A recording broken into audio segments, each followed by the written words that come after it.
Salut à tous, bienvenue sur la chaîne de Sunnyside. Alors je suis vraiment ravie de vous retrouver aujourd'hui. Je tiens à m'excuser car je sais que je n'ai pas posté de vidéo depuis 2 longs mois. La raison en fait elle est simple, hein. Je préparais mon voyage pour l'Asie.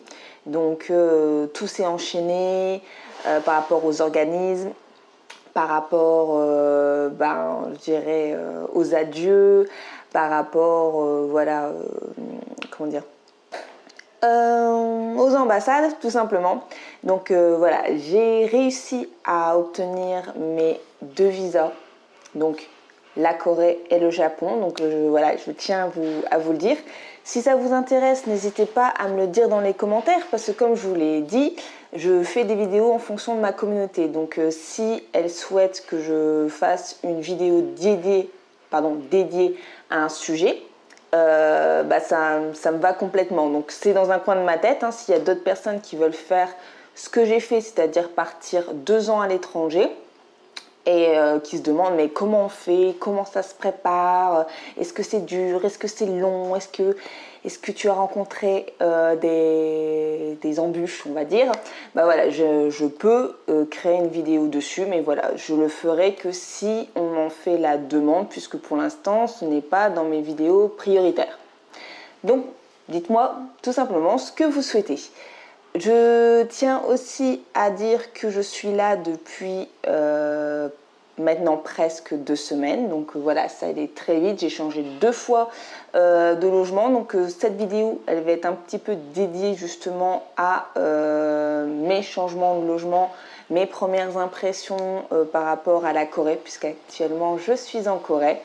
Donc voilà, tout de suite on lance le générique et hop, on va un petit peu parler de mes premières impressions. A tout de suite.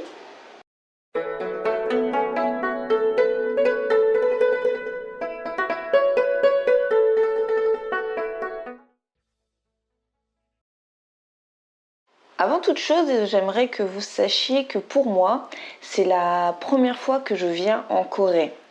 Je sais qu'il y a des personnes qui sont plus, à l'aise s'ils ont fait quelques vacances avant, s'ils ont déjà eu l'occasion de faire un échange ou de connaître des Coréens ou des Coréennes. Moi, généralement, quand je décide de vivre dans un pays, ça se passe comme ça. Pour imaginer un petit peu, imaginez que vous soyez à la piscine. Voilà, il y a des personnes qui aiment bien tremper l'orteil dans l'eau pour savoir si la température elle est bonne, s'il fait pas trop chaud, pas trop froid, comment on se sent une fois qu'on est dedans, etc. Moi, je m'imagine plutôt en disant ok, c'est une nouvelle piscine et je plonge direct. C'était pareil quand c'était au Japon. Je n'avais jamais été au Japon de ma vie. Quand j'avais 16 ans, je me suis beaucoup documentée, j'avais un coup de cœur pour le pays et je me suis dit, on y va. Donc voilà, c'est pareil pour la Corée, je n'y connais rien du tout. Pour moi, tout est nouveau, c'est une nouvelle culture, des nouvelles personnes. Oui, il y a des similitudes avec le Japon, mais c'est totalement différent. Même pour moi qui parle japonais couramment, c'est difficile de me mettre au coréen. Donc voilà, je vous comprends totalement. Justement, j'aime bien le fait que ça soit nouveau. Qu'on se dit on part de zéro, on connaît rien et on a tout à découvrir. Je trouve que c'est vraiment, une expérience riche et on se découvre plein de nouvelles forces. Donc voilà, j'avais vraiment envie de vivre cette expérience en tant qu'adulte puisque je l'ai vécue quand j'étais ado. Et donc voilà, la Corée, tout est nouveau pour moi. Départ le 14 juin. Voilà, je suis partie le 14 juin et j'ai pris la compagnie Korean Airlines. Désolée pour mon accent. Parce que c'était plus simple pour moi de prendre un billet open pour 1 an. Donc il y a 2 destinations, comme je vous ai dit. France, Corée, Corée, Japon. Donc voilà, ma date pour le Japon n'est pas encore fixée. J'ai dû choisir effectivement pour le billet une date, mais comme je n'ai pas encore mon alien card, donc ma carte d'immigration, je ne sais pas encore quand est-ce que je vais partir de la Corée. Probablement, si tout se passe bien, bien entendu, ça serait courant mai-juin 2019. Voilà, moi vous avez Et un petit regard sur mon parcours. Alors ensuite, faut savoir que quand j'ai atterri, bon voilà, il y a eu 11 heures de vol, ça s'est bien passé, j'étais entourée que de Coréens, donc on est tout de suite dans le bain, etc. Mais le service était vraiment, vraiment de qualité. D'ailleurs, pour les petites anecdotes, vous pouvez me suivre sur mon Instagram. Je raconte beaucoup de choses sur mon parcours. Je suis plus photo dans un premier temps. Donc voilà, si vous voulez un petit peu plus de contenu, de me suivre avec mes petites aléas, etc., allez sur mon Instagram. De toute façon, je vous mets le lien en description. Donc voilà, quand je suis arrivée, donc première chose à faire, c'est avoir des wons. Donc ça, c'était pas une mince affaire parce qu'au début, je voulais prendre des wons dans un bureau de change en France. Sauf que quand j'ai vu le taux et comment il s'engraissait, je me suis dit c'est pas possible. Je vais pas faire ça. Donc j'avais retiré à peu près 1500 € en cash et que j'ai échangé. Alors une première partie à l'aéroport parce que le taux c'est pas le plus intéressant, donc juste assez pour pouvoir payer ma guest house et forcément le métro. Alors pour prendre le métro, ça aussi c'était assez drôle, je savais qu'il me fallait une T-Money. Donc c'est une carte de métro où on charge dessus en fait, c'est très pratique, en plus on peut choisir son design, c'est super mignon.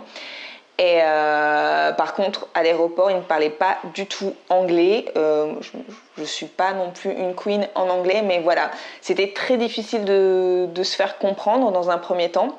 Bon, au final, j'ai quand même réussi à avoir ma T-Money. Et donc, j'ai pris le métro de Incheon jusqu'à Itaewon. Ça prend à peu près 1h10, 1h20 quand même, hein. Donc on a déjà 11 heures de vol, après on a le métro, j'avais un transfert. Après ce qui est bien c'est que à l'intérieur du métro, bon déjà on est facilement repérable, hein. On a tous nos bagages, une grosse valise, etc. Et il y a une demoiselle, une coréenne qui m'a repéré et qui m'a aidé jusqu'au transfert. Donc elle était vraiment sympa, comme elle allait dans la même direction, elle a dit je vais te montrer comment faire, etc. Donc voilà, je l'ai suivi et après on s'est séparés. Et une fois arrivé à Itaewon, donc Itaewon c'est le quartier des étrangers. Donc voilà, vous en voyez plein, c'est rassurant. Mais pour trouver ma guest house, sincèrement, je me suis perdue 3 fois. J'ai demandé une fois à un point d'information et 2 fois mon chemin à des Coréens. Oui, alors il faut savoir que je n'ai pas vraiment le sens de l'orientation. Ceux qui me connaissent le savent, mais voilà quoi. On me montre une direction. Globalement, je vais savoir aller jusqu'à un certain point, mais après, je sais pas pourquoi. Soit je continue, soit je m'arrête avant, soit je tourne, bifurque, etc. Donc, pour moi, pour me repérer, il faut que j'ai des points de repère, hein, on va dire des magasins, un Starbucks, un McDo, un truc, voilà. Facilement, on se dit, je suis sur le bon chemin, ok ? Donc voilà, j'ai demandé une première fois. Alors c'est vrai que les Coréens, s'ils le sentent pas trop, au début ils vont, ils vont dire non, j'ai pas le temps. Pas qu'ils ne veulent pas vous aider, mais ils ne veulent pas vous mettre dans l'embarras. Donc ça m'est arrivé qu'une seule fois. Et ensuite j'ai demandé du coup à une famille. Alors c'était très drôle parce que quand je suis venue les voir, en fait sur leur tête c'était marqué oh pourquoi ça tombe sur moi. Vraiment. Mais ils ont joué le jeu, c'est-à-dire que les parents ils ont été gentils, ils ont attendu au restaurant leurs enfants qui me montrent le chemin. Donc leur fils m'a aidé à porter ma valise. Donc c'était très gentleman. Et j'imagine que... Et sa petite amie, en fait, elle nous guidait. Et en fait, à Itaewon, il y a plein de pentes et d'escaliers. C'était vraiment affreux dans le sens où le pauvre, il a voulu m'aider jusqu'au bout. Donc il a porté mon bagage. Donc voilà, 23 kilos, hein, c'est en classe économique ce qu'on a le droit. Donc voilà, il m'a aidé à porter... Voilà, ma valise, on arrivait tout en haut des escaliers et ensuite j'ai attendu que la responsable de la guest house revienne manger. Donc ça va, elle a pas attendu trop longtemps et en fait l'accueil était dans un lieu différent du logement. Donc après il a fallu redescendre la pente, restaper des escaliers et en plus moi j'étais au second étage et il n'y avait pas d'ascenseur donc je vous dis pas la galère. En fait si vous prenez vraiment d'abord, une valise à roulettes à roulettes et des bonnes roulettes, hein, investissez. Et ensuite, si vous arrivez à ne pas fourrer jusqu'à 23 kg, c'est bien. Je sais que c'est difficile. Après, quand c'est juste en vacances, ça va. Mais quand on sait qu'on est parti pour 1 an ou 2, ben, on essaye de mettre un max. Mais c'était assez éprouvant au final de devoir faire plusieurs fois justement les montées et les descentes. Puisque 23 kg, comme je vous disais, mon sac à dos faisait 12 kg aussi. Donc, et il faisait 30 degrés. Donc voilà. C'est vrai que c'était pas simple, mais voilà, une fois installé, c'était plus ou moins clean. J'avais ma propre chambre, après c'est juste la salle de bain qu'on partageait, et ça c'était un petit peu compliqué. Enfin, je vous montrerai de toute façon j'insérerai quelques vidéos, donc vous allez voir un petit peu où j'ai vécu. Alors, les points positifs. D'abord, les points positifs d'une guest house, c'est bon, déjà le prix. Forcément, après moi je sais que à mon âge, j'aime bien avoir ma propre chambre. Partager mon lieu de vie, ça va, mais ma chambre, je dirais avec une personne, ça va. En dortoir, non, pas pour moi, sauf si je suis vraiment en mode galère. Mais si je peux éviter, j'évite. Ensuite, le deuxième point positif, c'est qu'on rencontre des voisins de palier, forcément. Du coup, il y avait quelques Français, Françaises que je me suis liée d'amitié, qui étaient là de passage ou qui restent un peu plus longtemps. Donc, on a pu sortir un petit peu ensemble. Donc, c'est bien parce que c'est vrai que quand on arrive, on ne connaît personne. Hein. Je n'ai pas d'amis ici. J'ai tout un réseau à construire. Si on ne parle pas coréens, ils vont nous trouver sympas ou mignons un petit instant, mais après on pourra pas avoir de grandes conversations. Donc c'est vrai que du coup j'utilise beaucoup mon anglais aussi, même si je suis pas super douée, j'arrive à me faire comprendre et donc du coup je peux avoir des conversations. Et donc voilà, si vous me dites simplement oh il y a le prix, on se fait des amis, ça fait très peu comme point positif. Qu'est-ce qu'il y avait d'autre?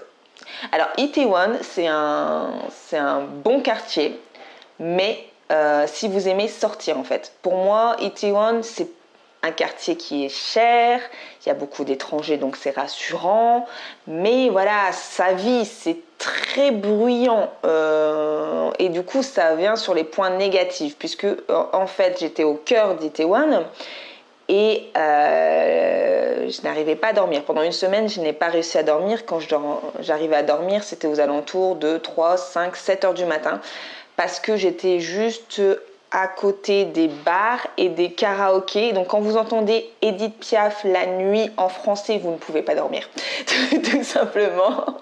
Donc j'ai rien contre le nolebang, le karaoké, j'adore ça, je n'ai pas encore essayé ici. Mais voilà, toutes les nuits, des gens qui sont saouls, des gens qui se bagarrent un petit peu, des gens qui rigolent, des gens qui regardent le foot. Donc, enfin voilà, c'est bien, mais c'est pas du tout récupérateur. Donc voilà, je n'ai pas pu dormir, c'est pour ça que j'ai pas poursuivi le fait de rester dans la guest house, puisque j'avais pris pour une semaine. Si ça se passait bien, je prolongeais. Si pas, je changeais de logement et c'est ce qui s'est passé. Donc voilà, surtout parce que c'était trop vivant. Et donc pour se promener, vraiment, c'est cool. Il y a plein de magasins, il y a plein de restaurants, comme je vous disais. Mais voilà, surtout après 11 heures de vol, on veut juste une chose, c'est pouvoir se reposer. Et ça n'a pas été le cas. Après, ce qui était bien, c'est aussi qu'il y avait un grand magasin Line. Alors, je ne sais pas si vous connaissez un petit peu l'app. Donc, c'est une sorte de messenger asiatique. Plus les Japonais utilisent Line et les Coréens KakaoTalk. Et donc, du coup, c'est vrai qu'il y avait un grand magasin. Il y avait plein de trucs kawaii, forcément. Donc, je me suis acheté un bandeau pour pouvoir, comme ça, le mettre quand je veux laver mon visage parce que c'est ce qui me manquait. Et c'est vrai qu'on voit pas mal de tutos, du tout make-up. Je ne regarde pas énormément de tutos, mais voilà, quand je regarde de temps en temps, je me dis ah tiens, c'est sympa ce petit accessoire et j'en avais pas. Donc du coup, voilà, j'ai craqué. D'ailleurs, vous pouvez voir ça sur mon Instagram. C'était vraiment mignon, les prix sont abordables, donc c'était cool de pouvoir faire un petit tour. Ensuite, je suis allée au festival de la nourriture. Oui, ça existe et ça me correspond totalement. Et là-bas, en fait, il y avait comment dire, on pouvait pique-niquer. Donc il y avait plein de Coréens qui avaient planté leur tente, ils ont fait des jets d'eau lumineux, il y avait des feux d'artifice il y avait énormément de food trucks. J'en ai jamais vu autant et voilà, on pouvait aller de food truck en food truck. Désolée pour ma prononciation. Et il y avait tout type de nourriture. D'ailleurs, il y avait même un, j'ai pas osé prendre en photo, mais qui faisait du cassoulet, du cassoulet français. Alors bien sûr, c'était avec la petite touch asiatique, mais voilà quoi, j'ai bloqué. En fait, j'ai bloqué quand j'ai vu ça. J'ai pas osé manger ça, non, parce que en fait, depuis une semaine, je mangeais étranger, donc c'était des sandwichs, des pâtes, des machins. J'avais pas encore eu un plat coréen et donc j'ai pu le partager avec les amis que je m'étais créé et donc c'était super sympa. Mon premier plat coréen, c'était délicieux. J'ai trop envie de d'en remanger et en plus si vous mangez coréen c'est vraiment plus abordable que si vous mangez de la nourriture de l'Ouest. Donc c'est pas forcément épicé puisque moi j'y vais par étapes avec la nourriture épicée parce que je n'ai pas envie d'être malade. Je l'ai pas encore été mais c'est vrai que j'ai eu quelques problèmes de santé en arrivant mais c'est normal, hein, c'est le changement. C'est le changement de nourriture, c'est le changement d'environnement, donc je m'y attendais. Après, c'est vrai que c'est jamais très agréable, mais voilà, on fait avec. Après, j'ai visité aussi un palais. Donc, c'était vraiment magnifique. En fait, j'aime beaucoup l'architecture traditionnelle des temples.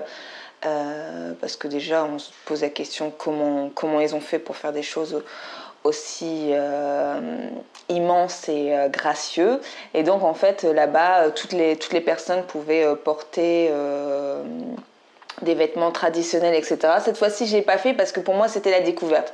Voilà, sachez une chose pour l'instant, c'est vrai que je fais un face caméra, je vous montre pas trop l'extérieur parce que je voulais consacrer mes 15 premiers jours à m'imprégner en fait.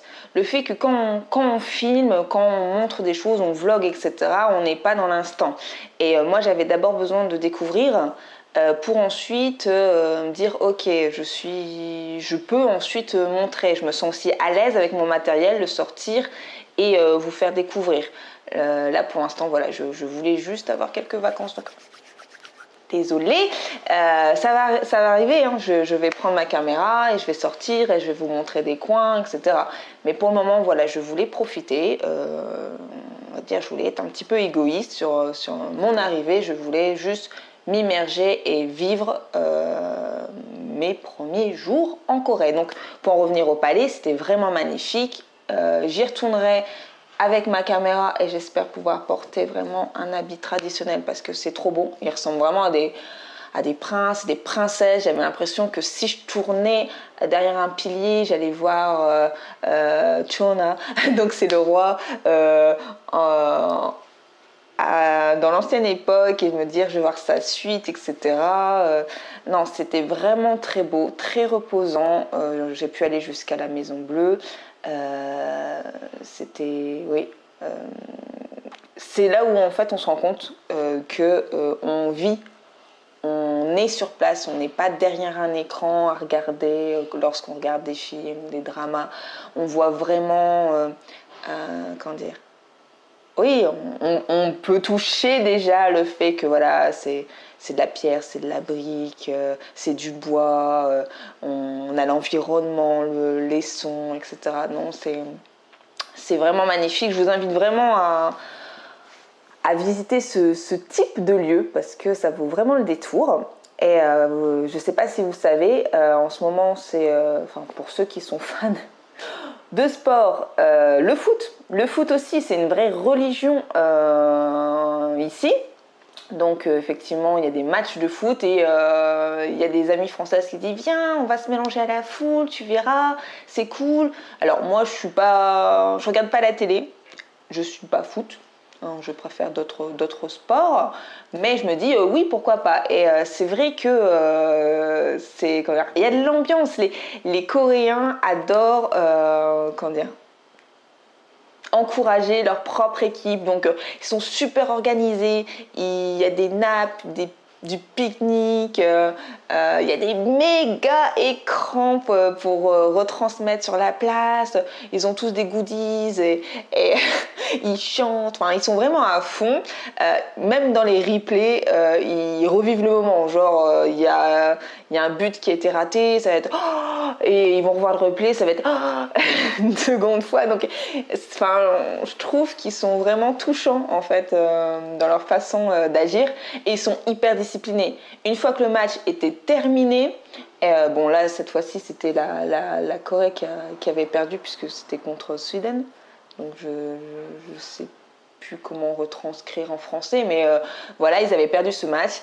Là, ils ont gagné contre l'Allemagne, je crois, enfin hier ou avant-hier, un truc comme ça. Donc ça hurlait dans la rue, mais voilà, ils sont super disciplinés. Une fois que le match est terminé, hop, on plie le bagage, la police fait le ménage et hop, tout le monde rentre. Donc c'était assez fun en fait à vivre aussi.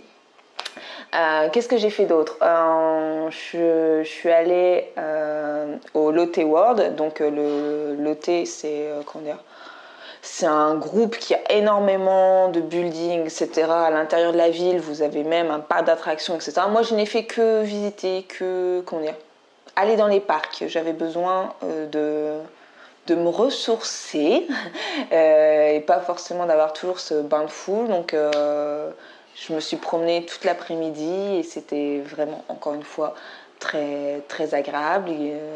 J'ai pu voir différents visages de la Corée.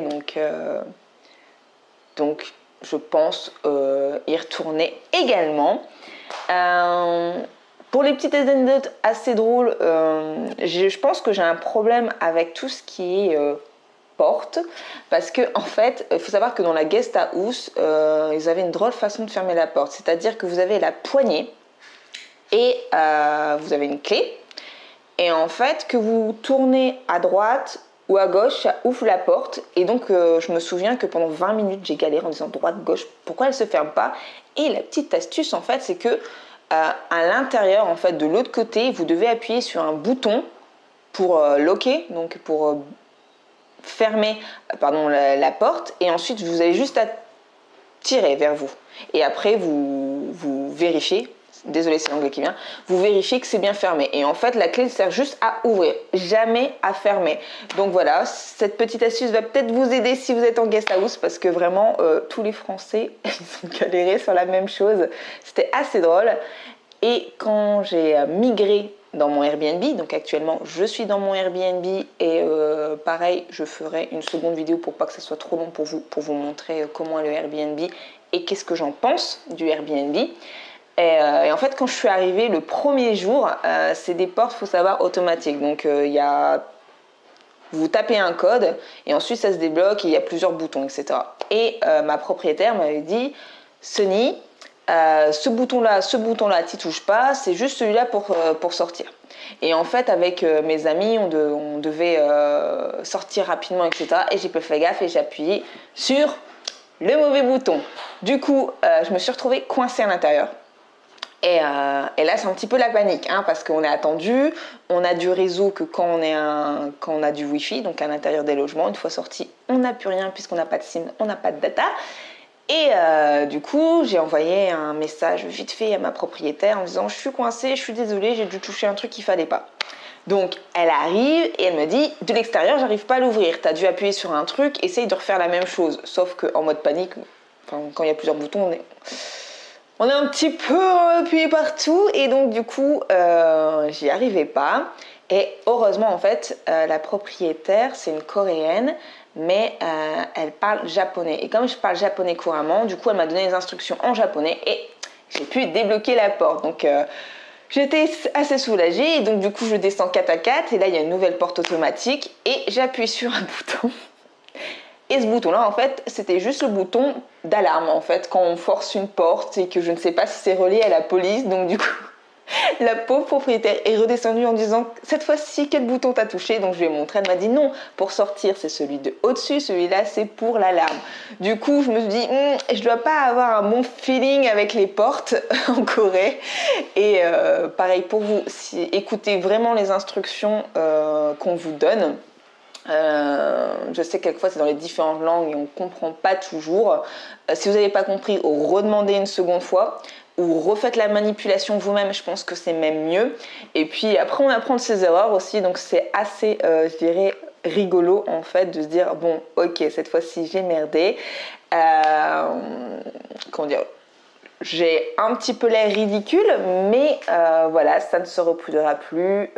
J'ai compris la leçon et passer à autre chose. Donc voilà, ces deux petites astuces peut-être vont vous aider avec les portes en Corée, j'en sais rien. Et pour finir, j'aimerais vous dire que j'ai été à plusieurs endroits quand même. Donc c'était Itaewon, Myeongdong, Gangnam, Hongdae. Et j'aime bien aussi Hongdae parce que il y a plein de choses à faire, beaucoup pour le shopping, pour les habits. Par contre, au niveau... Donc ça c'est nouveau, j'ai acheté ça justement à Hongdae. Et le seul truc, l'inconvénient quand vous voulez acheter des habits, c'est que vous ne pouvez pas les essayer. Tout se fait en mode visuel. Alors, pour les étrangères, c'est difficile parce que autant que je me dis, bon, généralement en plus c'est des tailles uniques, donc on se dit les coréennes sont plus ou moins faites de la même manière.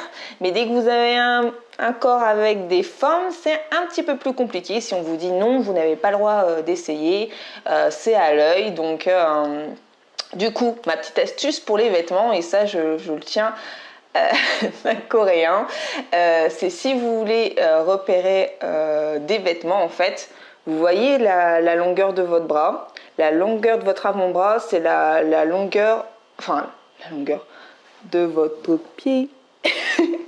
C'est la même chose en fait, il me disait. Et donc du coup en fait pareil pour votre hauteur, il me disait que si on tend les bras, en fait les deux bras, on sait que c'est tout notre corps. Et donc du coup ce que je fais beaucoup, c'est que je mesure avec mon avant-bras grâce à cette personne. C'est que je me dis ok, je pose contre moi à peu près, mais c'est vrai que si c'est pas un petit peu élastique ou un petit peu ample, etc., vous avez des risques de pas pouvoir rentrer dedans. Et quand il y a des cabines, elles ne ferment pas. Les portes ne ferment pas en fait, donc on n'est jamais très serein quand on se change. On est obligé de se plaquer comme ça et de dire ok, je vais mettre comme ça, etc. Ça va, etc. Et c'est vrai que c'est pas facile. Donc moi généralement, j'achète quelque chose, je mange quelque part, je vais aux toilettes, j'essaye les trucs en me disant ok, cette fois-ci ça me va. Et voilà, de toute façon une fois qu'on a acheté, on peut pas rendre parce que c'est pas très cher, donc du coup quoi qu'il arrive on reste avec. Mais pour les personnes qui aiment faire du shopping, c'est vraiment chaud de se dire bon ben je dois tout faire à l'œil, donc entraînez vos yeux. Et j'espère que enfin après, et ça j'y ai pas pensé, si vous pouvez prendre un ruban, ça peut toujours être bien pour faire la mesure en fait de votre corps. Moi je sais à peu près globalement, mais c'est vrai que ça peut aider le ruban, pensez-y. Et aussi à Hongdae, pour en revenir, il y a une de mes potes françaises, le deuxième jour, elle m'a dit viens, on va en club. Alors je l'ai rencontrée dans l'avion, et, donc je connaissais pas vraiment sa personnalité et je me suis dit ouais, pourquoi pas le club. C'était très stressant pour moi dans le sens où c'était le deuxième jour, j'avais jamais pris le métro, comme vous savez je n'ai pas le sens de l'orientation. Et donc du coup, j'ai pris mon courage à deux mains.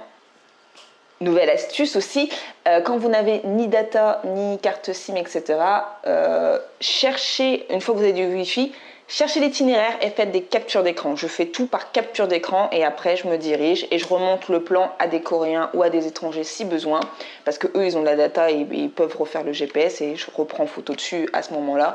C'est vraiment hyper pratique. Donc voilà, j'ai fait ça, j'ai réussi à la retrouver, on était à Hongdae. Alors il faut savoir que pour les clubs, les filles, ce qui est bien, c'est que avant minuit, pour certains clubs, c'est gratuit. Ils vont juste vous tamponner le bras. Donc, avec la fille, on avait tamponné quoi, 5 clubs.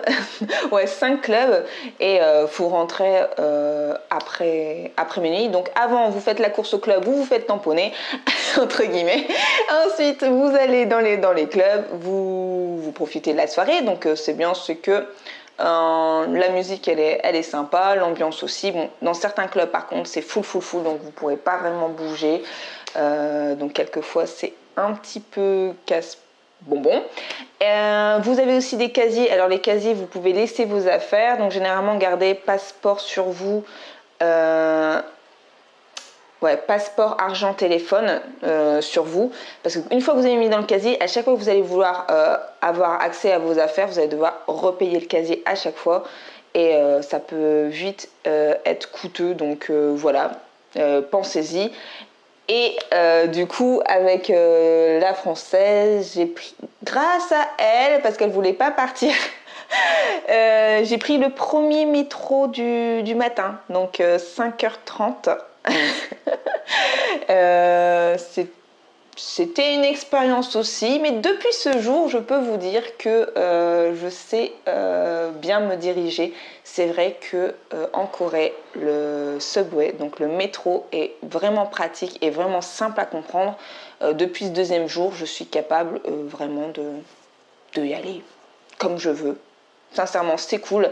Et à Hongdae, il y a aussi pas mal de meet-up. Donc j'en ai fait un, donc c'était rencontre coréen, japonais, expat. Et donc du coup, on voyait des Coréens qui parlaient japonais. Donc là aussi, c'était bien pour faire connaissance, pour pouvoir s'exprimer, pour pouvoir travailler et jamais oublier les langues. Donc j'ai vraiment apprécié. Il y a vraiment plein de choses à faire au final. Donc voilà. Je vais arrêter cette vidéo parce qu'on s'approche des 30 minutes et ça risque d'être assez conséquent pour vous. Donc pareil, si vous voulez réagir, n'hésitez pas en fait. Je suis là pour vous et j'en ferai d'autres vidéos avec grand plaisir. Il faut savoir aussi avant qu'on se quitte que pendant les 2 mois en France, je ne suis pas restée sans rien faire. J'ai tourné des vidéos, c'est juste qu'elles ne sont pas montées. Donc vous allez retrouver d'anciennes vidéos sur ma chaîne parce que le travail a été fait, c'est juste que je n'ai pas eu le temps de monter, poster et faire les effets que je voulais dessus. Donc voilà, il y a du contenu, ça va encore s'enrichir. Donc quelquefois vous aurez des vidéos quand je suis en Corée, quelquefois vous avez des vidéos quand je suis en France. C'est comme ça et après pour les personnes qui pourraient être susceptibles de se dire est-ce qu'elle est vraiment en Corée? Oui, je suis vraiment en Corée. Qu'est-ce que je pourrais vous montrer? Alors voici la fameuse porte diabolique. Et comme vous voyez, c'est bien écrit en coréen et il y a des codes. Donc oui, je suis bien en Corée. Pour ceux qui se disent « Ah, on ne sait jamais, c'est toujours tourné en intérieur. » Donc voilà, c'était pour vraiment une première vidéo d'impression. N'hésitez pas, encore une fois, je sais que je me répète, mais allez sur mon Instagram pour voir mes photos. Si vous pouvez, suivez-moi sur Twitter. Alors pour l'instant, je ne suis pas très active puisque déjà, j'ai pas de followers sur Twitter.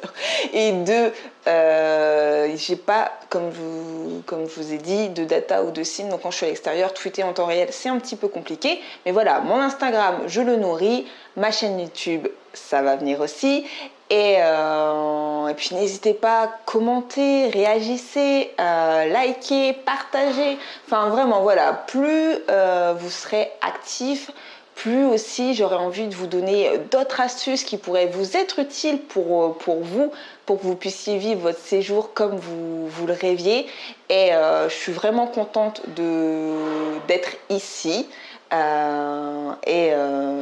Je vais bientôt encore partir dans un autre logement en share house cette fois-ci, mais je vous raconterai tout ça dans une prochaine vidéo